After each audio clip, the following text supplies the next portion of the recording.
hold on. Wait just a second. Make sure you're subscribed. Double check. I'm trying to get to 100 subscribers so that I can get a better camera that's not 780p. I decided to do something different today. A top 5 prediction video plus a DNF after qualifying. So we're going to see today if I'm better at predicting the race results or if I'm better at predicting qualifying. So come back to my reaction video and we'll see just how well I did for the race. So for my DNF prediction, I have not actually predicted this person this year to DNF, but today we are going to do it. Lance Stroll is going to DNF this week. Guys, this is like the easiest one. If you're going to predict somebody to DNF, you go through the list. You got Liam Lawson, Alex Albon, Lance Stroll. I mean, those are like the 3 hallmarks of DNFs, okay? And today we're going with Lance Stroll. I haven't predicted him all season. I don't think that Aston is going to be in this race. And obviously Lance Stroll didn't make it out of Q1. Again, no surprise. Alonso also out-qualified him. It's just the way it's going to go. I'm feeling it this time. I'm feeling a Lance Stroll DNF. I don't think it's going to be a crash. I think he's just not going to finish the race. I think it'll be a DNF because they have to retire the car somehow. Lance is going to stroll right back into the pit lane and call it a day. That's what I'm going for. So now for my P5 prediction. I think that Max Verstappen will be fit. He's going to have exactly the same result as last race. I think he's going to be on his own island for the entire race. For P5, I think that he's not going to really see anybody because guess who's in front of him? Antonelli. Antonelli is not getting passed by Max. It's not going to happen. So the only way that Max changes positions is if something happens behind him. And I don't think anyone's going to beat him behind him either. Liam Lawson, Lindblad, Gasly, right? I don't think that either of them are going to pass Max Verstappen.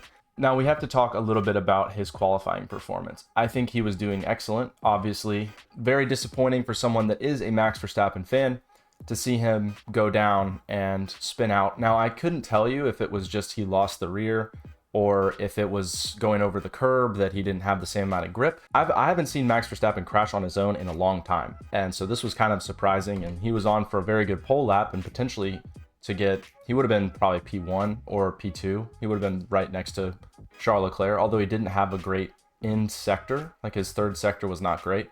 So we don't really know, but he's still P5. So we got to give him some credit for that. And I think that's where he'll finish. Now for P4, this will shock some people. Lewis Hamilton in P4. I do not think this week that Lewis Hamilton is going to get past Charles Leclerc. The last 2 races in a row, if you remember, I actually predicted that Lewis Hamilton would do better than Charles Leclerc in the race weekend.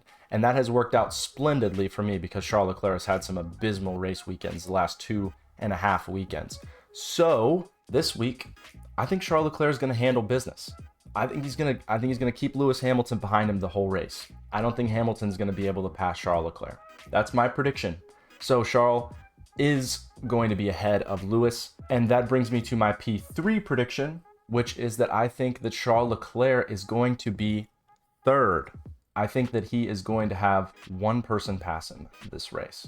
And you can guess who that would be, but we'll get to that in a second. Charles Leclerc had some good pace, should have been on pole. I still think George Russell should not have gotten the lap that he got. I understand that he lifted. I understand he would have been 5/10 ahead, but you have Antonelli in the same conditions that led off. Now, I would say that if Antonelli was allowed to race, if Antonelli would have finished his qualifying lap and George also would have finished his qualifying lap, I think it would be okay.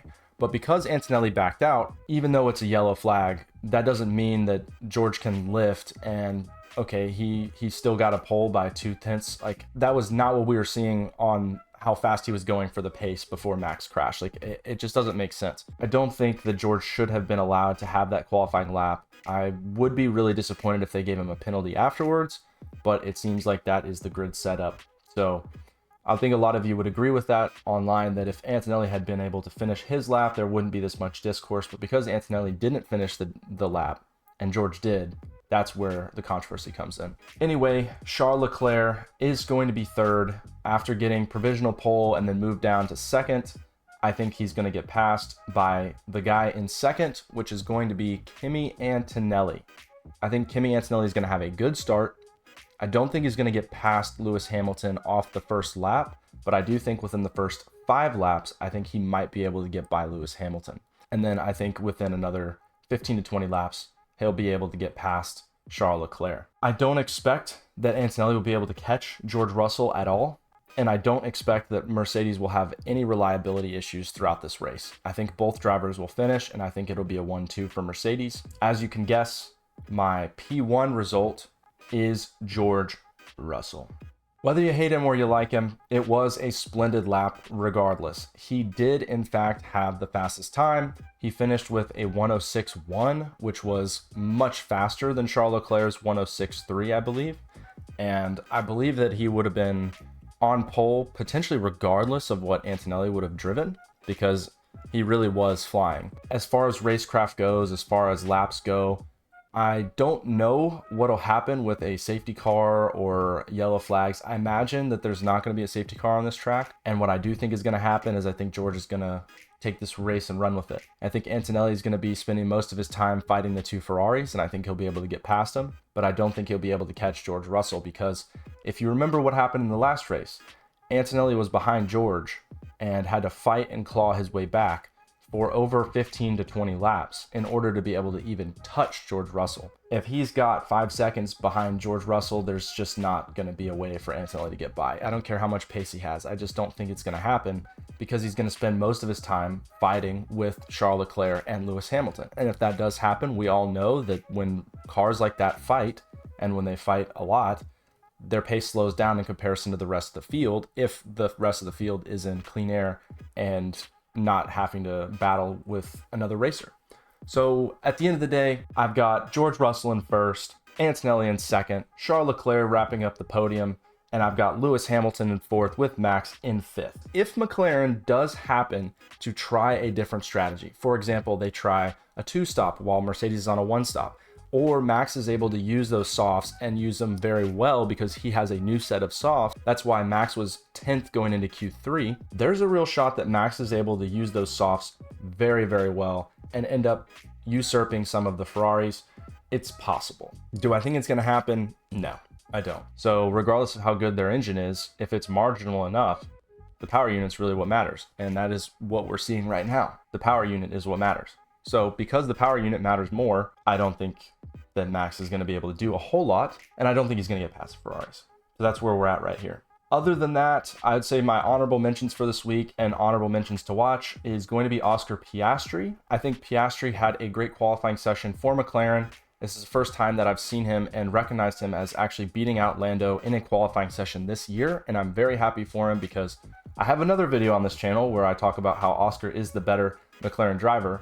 Although Lando is in his prime right now, Oscar may have a great race weekend as well. Remember, they could be on different strategies, and if McLaren is on a 2-stop and Mercedes and Ferrari are on a 1-stop, we could have a very similar situation to what happened last week, because we could definitely see another Lewis Hamilton-like win where a different strategy and a bit of luck and a bit of pace does win the race. That will do it for me. My GOAT video has been received pretty well so far, so make sure that you go and watch that if you haven't already. I've got 3 really banger videos on this channel, and I've been very happy about those. I put a lot of effort into them, so make sure you subscribe, make sure you like, and I will see you all in the next one in my reaction video.